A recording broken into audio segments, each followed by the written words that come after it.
Good morning, LinkedIn Live. Here we are again for another episode. Today we're going to be talking about emotional intelligence. So thank you for everyone who suggested it. I'm just going to load up the stream and make sure I can see your comments while we're all here. Put my laptop down in front of me.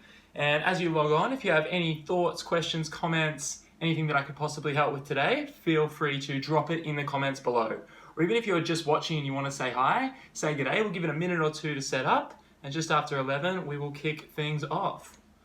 So as you're starting today, get comfortable, get a cup of tea, get a coffee. If you can manage to take a few minutes out of your day to tune in, talk about emotional intelligence, try to develop some new skills, some new ideas, that'd be really, really valuable for this whole community to hear from you what you want. Now, I've prepared some notes. I can talk about it. It's what we talk about all the time, but I'd really like it to be most valuable for you. And what'll help me do that is if I know what you're looking for, what you're facing right now, what questions you might have.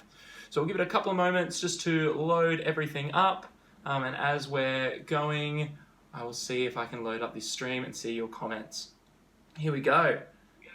Beautiful. I can hear myself in the background. That's more than enough of that. Let's mute myself there. Wonderful. Christine, hi, how are you? As always, I love it. Suma, hi Josh. How are you, Suma? So from RMIT. Really interesting. We're not actually connected yet, which is cool. It's obviously streaming into second degree connections, which is really cool. I love that. Suma, if you want to link up, if I can help you with anything, seeing you're a business analyst at RMIT, oh my gosh, there is a lot of businesses that could probably do with some of your help right now. So if I can help out, connect, feel free to jump in. Brooke, amazing work. Thank you so much. Now, see, if you're students and you're tuning in, one audience obviously is students. We're having workshops, nearly 8,500 over the last few years. Brooke, recruiting the best talent nationally, jumping in on the comments. So joining LinkedIn Lives, whether they're mine or others, joining free webinars. If you want something tangible out of today, develop emotional intelligence, look for things like teamwork, time management, emotional regulation, motivation, goal setting. Take any of those topics. Go to Eventbrite, go to Meetup, go to Facebook. Facebook just changed its appearance, so it's boosting events, which is pretty cool. Type in all those keywords and see if you can find some workshops, some free webinars, maybe webinars for $5, $10, $20, things that you can do in the background, because online courses are all well and good, but you weren't doing the online course before COVID came. So if you can go out there and find places where you can learn and build a community, that's my number one piece of advice. So if you're students, jump into a community because you never know who you might meet. On the note of community, I just read this week, my good friend Tyson recommended this book along with a whole bunch of other people. Lost Connections by Johan Hari. Has a TED Talk as well, so if you're not a reader, if you don't want to spend $25 on a book, or Kindle, I think it's like 15, the TED Talk's really, really good, but talks about some of the things that we struggle with when it comes to connection. Now, in a book like this, in a talk about emotional intelligence, two of the aspects of emotional intelligence, and I'll talk about 5 today. The last 2, and I'm always changing my pattern, are around communication and people skills. So this is about humans. This isn't just internal stuff. The first few are on the self-work, but everything else is about other humans. So if you're in this world where we're being stuck inside, restricted inside, there's opportunities there, of course. If you can get an environment where you can be around other people, whether it's this LinkedIn Live community or somewhere else, amazing.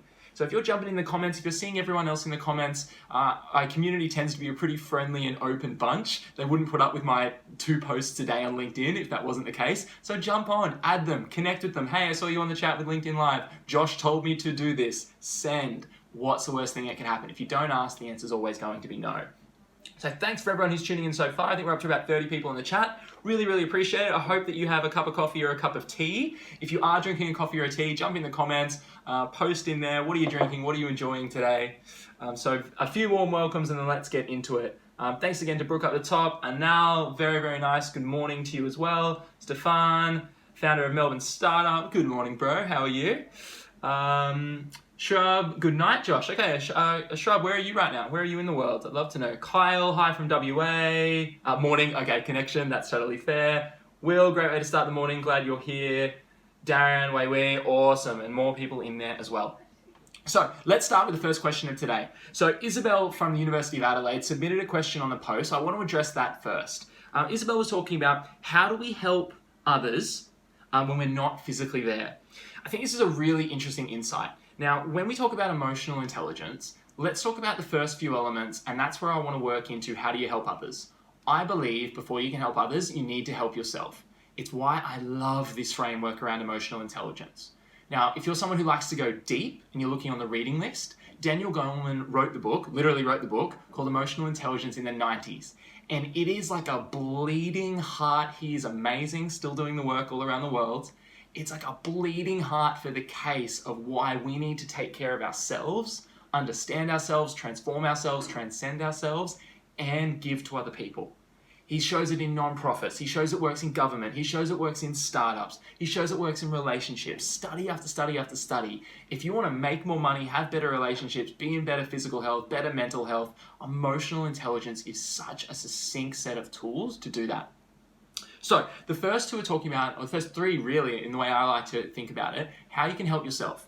Those three things are self-awareness, self-regulation, and motivation. So I'll pop them up on the board here as well. Self-awareness, I don't know if anyone can see that. Self-awareness, self-regulation, and motivation. So these are the words that Daniel Goleman used when he originally wrote the book 20 plus years ago. So what do they each mean? And if you want to help other people, it starts with helping yourself. So self-awareness starts with that idea of who are you? What are your values? What do you stand for? What do you enjoy doing? What are your strengths? Now, those are massive questions. There's a concept in Japanese called ikigai, and ikigai has 4 parts, 3 I just mentioned, and that 4th part is what you can be paid to do. And too often, having worked with 10,000 plus now students, about 8,500 with campus consultancy, and just over 1,500 with Teacher Australia when I spent a couple of years in recruitment, in terms of self-awareness, we don't spend a lot of time sitting back thinking about why are we doing what we're doing. So if you're looking for another resource, Simon Sinek's Start With Why TED Talk and a whole string of books, absolutely amazing. Why are you on this chat right now? I'm glad you're here. Thank you for joining me. But what do you want to get out of this? What is a problem or something you're facing? And if we can talk about it, pop it down in the comments or write it down and bring it up with someone you trust and love later. Why are you here? Why are you doing this degree? Why are you in this job? And whether you're looking for work, currently employed, studying, that question about why are we actually doing the thing we're doing is core before we can go out and help anybody else. Because here's the rub.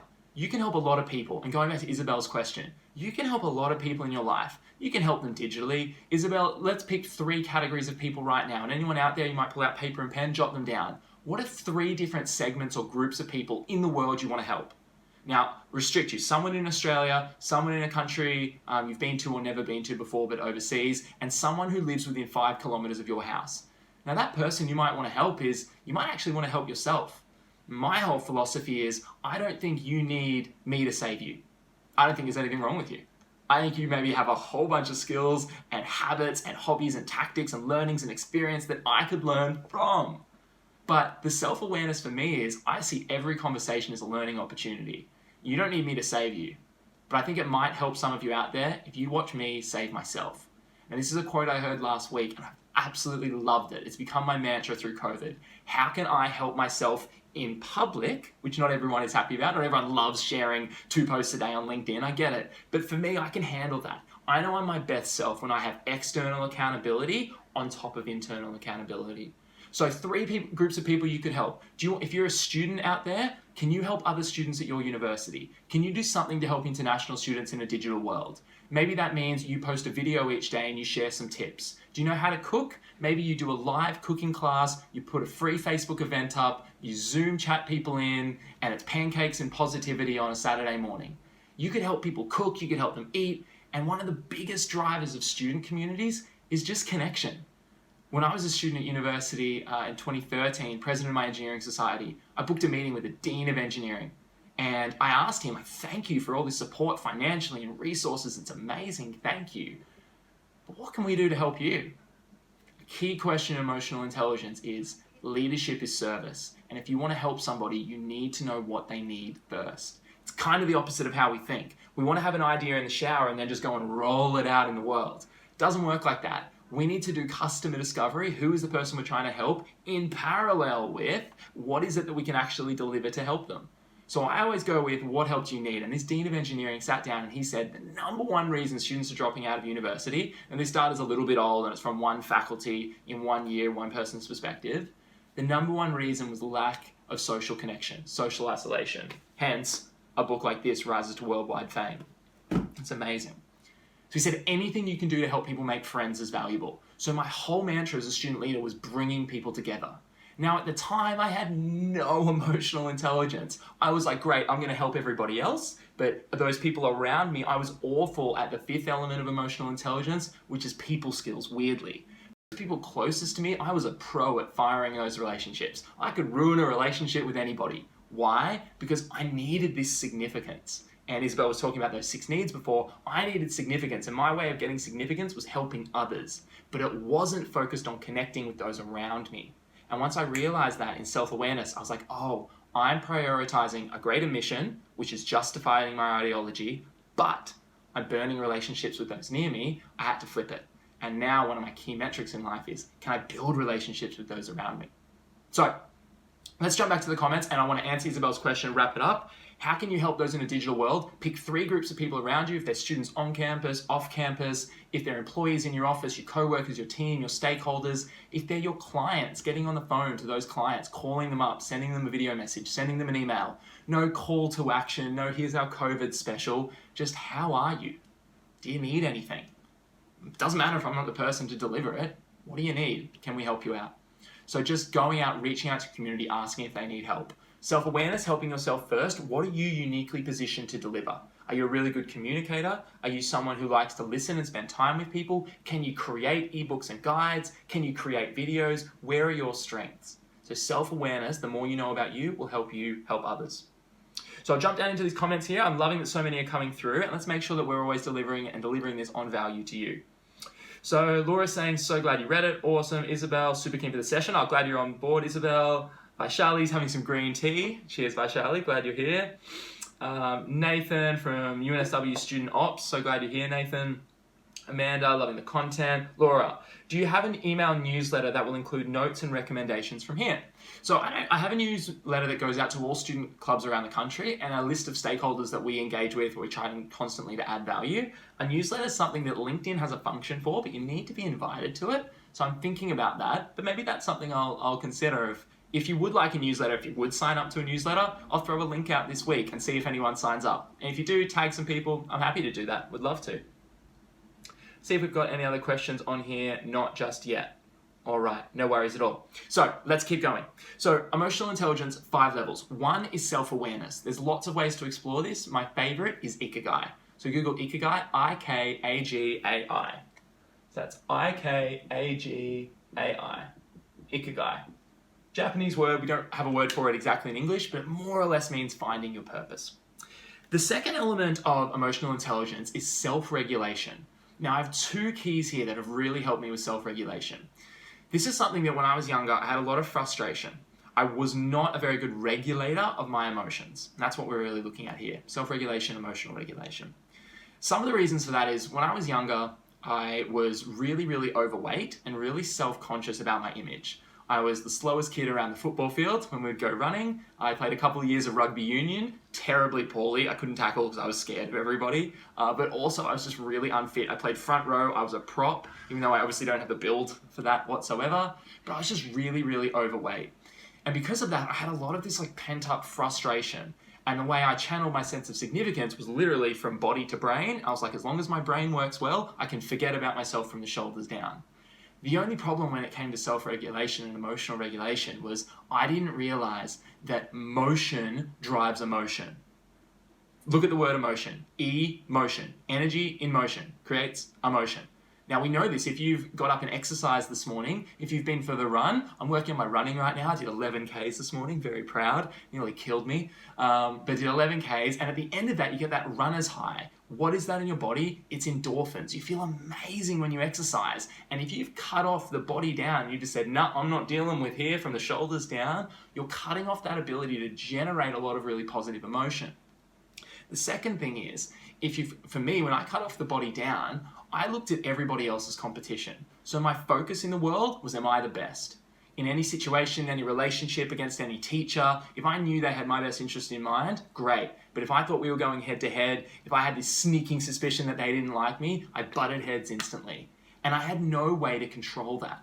Now that was okay when you're a teenager and when you're learning, but I carried some of those patterns on into university and into adult life. And that ended up in severing lots of relationships and not getting the results I wanted short term. It wasn't until I looked at self-awareness that I could say, hey, there are some things I'm not so good at. And honestly, it was reading hundreds of books where leaders all throughout history said, hey, before we could help anyone else, we really needed to figure our own stuff out. So that was an unlock for me. But then the second thing when I jumped into emotional regulation, self-regulation, was I realized that I needed to figure out the body. I needed to figure out what I was doing with myself. So if you want something really practical that you can do, we teach this in time management workshops, which are booming at the moment. We've run four in the last week. Amazing, nearly 200 students have come through those, which is great. Lots of people are at home, lots of people are struggling with time management. And one of the things I've realized in there is if you want to regulate those emotions, it's starting the day off well. So we use this formula, we talked a little bit about it in the energy management session, the 60 and U formula. There are lots of different versions of this, but starting the day with 60 minutes all for you. Take 60 minutes. For me this morning, it was even longer. It nearly went for 2 hours this morning. I'm enjoying it. But it was going for a big long run, doing some exercise, doing some push-ups, getting the body moving. Secondly, doing something that's good for your mental health. So for me, that was a meditation session with my partner. We sat on the couch, just YouTube, free meditation session, 10 minutes just to reflect on what we're grateful for. And then at the end of that, I spent 20 minutes learning and developing. So for the last couple of days, it's been reading. This morning, it was listening to a podcast. So that first hour of the day primes me in a really good state emotionally. On the flip side of that, when it comes to going through the world and regulating my emotions, I use two tools. One is, if I ever feel a quote unquote negative emotion, I've realized and reframed that is a signal. It's a signal of one of two things. One thing is I need to change my focus or the meaning I'm giving to it. So, an example of that. If I'm scrolling through LinkedIn and I see somebody has won a big award, there's that little competitive bit still hung over in my brain that says, oh Josh, why didn't you win that award? You could have won that award. If they win that award and you don't win that award, does that mean they're better than you? Does that mean you're not good enough? And that whole voice of self-doubt comes in. Now I heard when we did the TEDx talk last year, another lady named Melissa was speaking on the stage. She's amazing. And she had this concept of a mean girl. And the idea was that voice inside your head, that little mean girl or mean boy that lives inside me that says, you're not good enough, you're not good enough, you're not good enough, they're better than you, they're the competition. She used this technique, which is an NLP technique, to bring that out and imagine that person standing on your hand. So for me, if that pen can represent my little mean boy sitting inside me, whenever I feel that negative emotion, whenever I feel something that I'm not good enough, angry, frustration, my standards haven't been met, I wish someone did something just because I wanted them to do it, I expected them to do it and they didn't, I pull that out of my head now, thanks to Melissa, this was such a helpful technique, and I see that little person standing there. And I have a conversation with that person. And the first thing I say is, you're not living in here. I don't care. You're living in there. You're littler than me. I'm bigger than you. And a whole bunch of tricks around that. And I say, what you're doing is not helping me build relationships with people in my life. The conversation that you and I are having, some people, if you're tuning in right now, you're like, this dude is crazy. He's talking to a pen. And it's a little mean voice inside of me. Trust me, it's not that little. I say, the conversation that you and I are having right now is not helping me build relationships with the people I want to in my life. And if you've ever seen the movie, what's that amazing movie? Someone pop it in the comments. What's that movie where they're dealing with all their the emotions? Inside Out. Inside Out. It's brilliant. So it's like that little angry voice, right? But it's pulling that out. And it's like, little angry voice, I'm not going to let you steer the show. I'm not going to let you be the director in my life movie. You're little. You have a purpose. You're telling me I need to change my focus on something, but I'm not going to let you control the quality of my communication. So I pull that out. I have a little conversation with that person, and then I realize, Josh, that's silly. The second thing I do is then I ask myself, is this even true? If I scroll through LinkedIn right now and I see someone who's won an award, does their success take away from mine? And does that even matter? Does their success take away from my happiness? Not at all. So by asking that question of like, one, what is this trying to tell me? What am I focusing on? Well, I'm focusing on them being better than me. Whoop, that's the negative voice. Let's get that out. The second is this even true? And 99 times out of 100, I'd nearly say 100 times out of 100, it's not. Their success is not taking away from mine at all.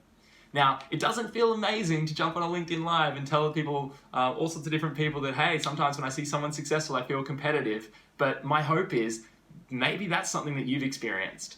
And my partner has an amazing rule. She always says, if you follow someone on Instagram, and when you see their post on Instagram, it makes you feel crappy about yourself, stop following them. You don't need to follow people if watching and consuming their feed makes you feel bad about yourself. Now, this is at that early stage, especially when we're trying to master our emotions and master that self-regulation. So for me, it was like, whoop, pull you out. Second, let's have a conversation. Is this really true? No, it's not at all. And then third, what am I going to do different? And the things I can do different, I can change that story and that meaning I'm attributed to it. And two, I can change my actions. So sometimes if you ever get a message from me and it says, hey, amazing, you won this award, congratulations, I'm so happy for you, I genuinely am. But it's taken me a while to change that around. And now when I see it, it doesn't happen as frequently. I see my friends winning awards, I'm like, this is amazing. You've launched a new business, you're in a new relationship, you bought a new car, you meditated, you ran a long run, you lifted some weights, whatever it is for you. But for me, it took a while to be genuinely happy for others. And now that I am, I can share that. So that's the changing of the action. So let's jump back into the comments and just seeing what's popping up in here. So especially for questions, I'm going to hunt for question marks, especially. So I'm now just watching the Indian movie Maska, dubbed in English, which explains Ikigai. No way, that's so cool. I'm literally going to screenshot that right now, and I am going to watch that today. See if I can find a legal version of it online. Tejas, thanks for the session. You're so welcome. Ash, I've had a lot of colleagues contact me just to ask how I'm going and am I okay. Some of those conversations have sparked ideas of how we can work together in the future. But regardless of this, I really appreciate it and have started doing the same. You were right, that's important. Ash, that's absolutely amazing. And in the last two parts of emotional intelligence, we're really going to talk about that. How do you reach out? Once you've mastered the inner game, how do you then master that external game? So Ash, that's absolutely brilliant. I'm so glad that has happened. Now, one of the things is life is a human game, like it or not. And when we work with other people, it sparks and fuels innovation. Because if you've mastered self-awareness and so have they, you've both got different strengths to bring to the table. If you've mastered self-awareness and self-regulation and so have they, you can combine your values, your ideas, and your creativity. I had a beautiful conversation with a friend yesterday, and he was saying, because he runs a tech startup and has a really big team, and my model is largely myself, a couple of other people, but it's really small, and I do a lot of the stuff myself. And he was sort of saying that the thing for him that was a big unlock was when he got to bring in a team, he got to bring in people who had years, degrees, whole lifetimes of experience in a field that he would never ever be able to do all by himself. And by bringing them in, he just got their perspective, their ideas, their creativity, and he could smash up against those, and new products, new services were born. So the more we're reaching out to our teams, the better. It starts with one though, what can I bring to the table, and am I in control of that positive and negative emotion? Cool. In emotional intelligence. Now, this isn't really a workshop as much as we're kind of talking through some concepts. I hope we can apply it. You can watch Maska on Netflix. Georgia's saying, which is amazing. I would love that. Sumya saying gratitude to others is very important. It totally is. So on the emotional regulation part, one of the things I do every day is a gratitude practice. That's helped me so much. Whenever I feel that negative emotion, I go, whoop, is that really true? Pull it out. Is that really true? What could I change? My actions or my mindset? And then, what am I grateful for?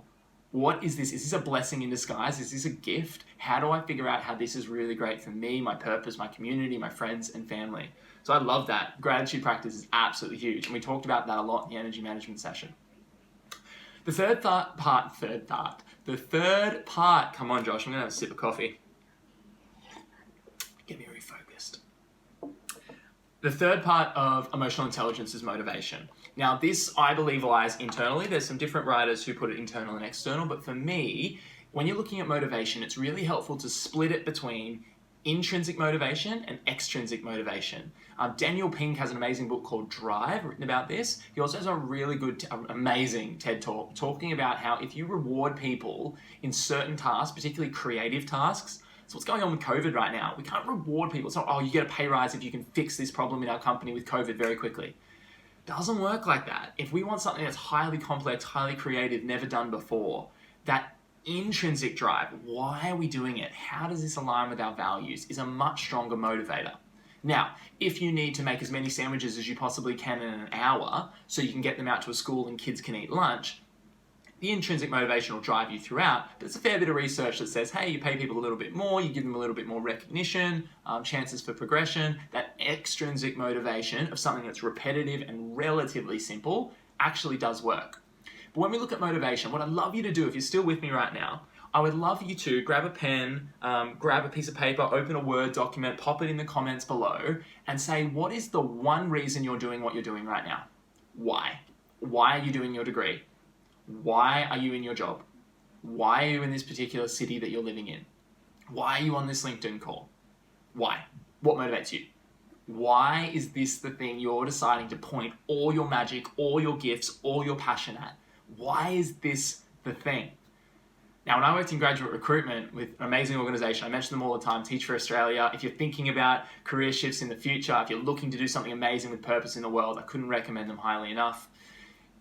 The number one tool that helped me help people find a job that they really liked, be passionate about it, stick to it, help kids, get purpose, grow, the whole shebang.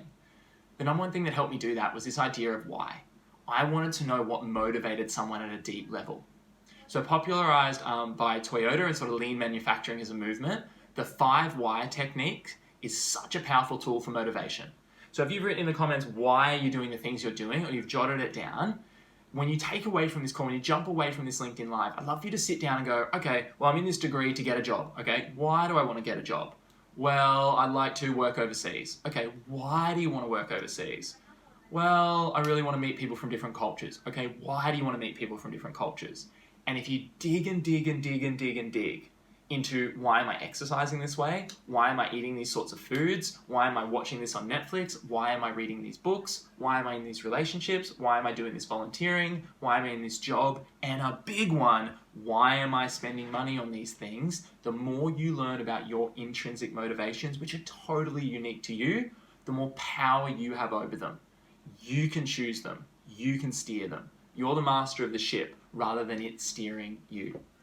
So motivation is a huge one. Goal setting fits under motivation. So if we're looking to develop emotional intelligence, how do you know where to designate your time? You've got 168 hours in a week. Elon, Oprah, myself, you, we all have the same amount of time.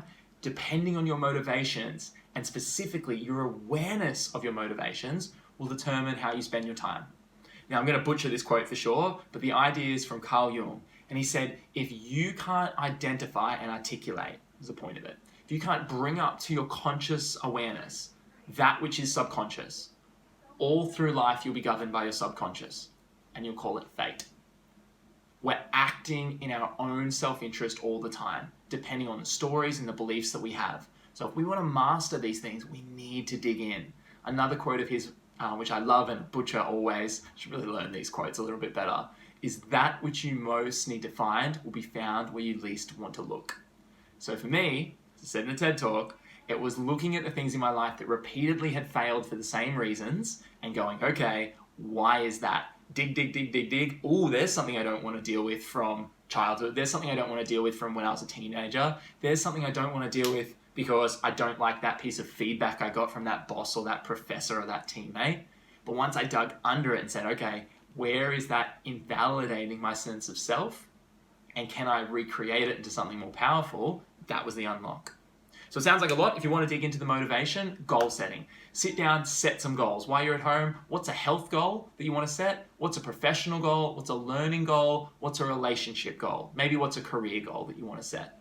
Try to think of some categories there. And if you can set goals and then look at your self-awareness, figure out how to work towards them, you're on the path. Now, those 3 are internal. So we've got a few more minutes. We're going to run this for probably another 10 or 15 minutes. So if you want to stay on, very welcome to. I'm glad that you're here. I want to jump into the comments quickly and make sure we're addressing what you want to hear. And if you've got any questions, happy to talk around them, answer them. Also, if you can see each other's comments, feel free to comment back, tag each other, connect. If you can be united in this community, that's amazing, especially right now. So we've got in here, we have Shub saying, how do you put yourself out there, social media, without feeling fearful about vulnerability it comes with? So, Shub, I need you to read, grab a copy or watch The Culture Code by Daniel Coyle. And if you're going to partner one with that, throw in a bit of Brene Brown. Now, Brene Brown has just launched a podcast. It's totally free. She's absolutely amazing. Master of vulnerability. 5-time, I think, New York Times best-selling author. Netflix created a whole new category for her. TED Talk's one of the top 10 of all time. She studied vulnerability as a career. Vulnerability is courage.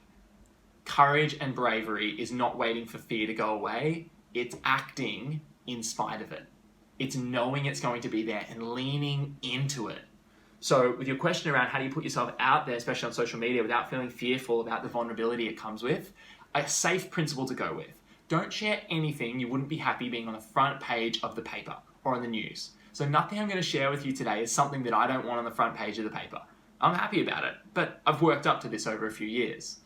Secondly, when you're being vulnerable with people, you're giving them an opportunity to connect with you. So one of my biggest learning from Brene Brown's work is vulnerability comes before trust, and everyone wants to trust people first. You want to trust your partner, you want to trust your boss, you want to trust a relationship, you want to trust a team, you want to trust a company before you tell them what you really need, what you really want, what you can really give. The problem is it works exactly the other way around. So our fourth part of emotional intelligence, one of them is people skills. People skills, this is from the Daniel Goleman framework. The other is communication. So how do you build relationships and how do you communicate? So much of leadership, so much of owning your life, your career, your trajectory is how well you build relationships and how you communicate. So if you're wanting to be more vulnerable and put yourself out there, in Culture Code, which I recommended before, it has this whole idea. Culture, the root word of culture, this is worth writing down if you hadn't heard this before, if you don't know the answer. The root word of culture in Latin means to care. So if someone's like, well, that's just our culture, we've always done that. Okay, does it help you care for your team and the people you want to serve? No, then it's not your culture. You might do it, but it's not your culture. You need a new word for it. Culture means to care. Culture has 3 pillars. One is vulnerability, one is trust, and one is purpose. So part of a strong culture, knowing what you want to buy into, is having a group of people. Think of a relationship, your best friends. I bet you tell your best friends, your family members that you love and trust, you tell them things about you. And because you tell them things about you, if they listen and acknowledge, and they tell you things back, and you listen and acknowledge, you finish that vulnerability loop, tie a bow on it. So to do that, it's crucial to share some elements if you want to build a relationship with somebody, but you also don't have to do it publicly on social media and LinkedIn. So if you want a really actionable thing, maybe you go through your LinkedIn, and over the next week, find people who put posts out there that you resonate with, that you follow or connect. And then pull out your phone and hit record, this is a big step I know, and say something in there like, hey, who's someone else in the comments? Hey, Vishali. Hi, Vishali. I saw your post about this. I really appreciated how you said vulnerability and trust go together, or vulnerability is courage, or whatever it is. Just wanted to say thanks. Hope you're having a great day. Open up the message, hit send. Now, if you do that, you're sending a message, it's personalized, you've definitely got her attention, the first person who's ever done that, but you don't have to share publicly with the world. It's not necessarily about sharing all your secrets with the world until you've mastered that. But always focus on social media, focus on who you're trying to help. So today, the reason we're running emotional intelligence is I put out some posts and said, what topic should we talk about in LinkedIn Live? And the 2 biggest ones that came back were emotional intelligence and how to build a business. So this week, emotional intelligence. Next week, on Monday, I believe, is at 11 a.m. is how do you build a business, or how to start a business.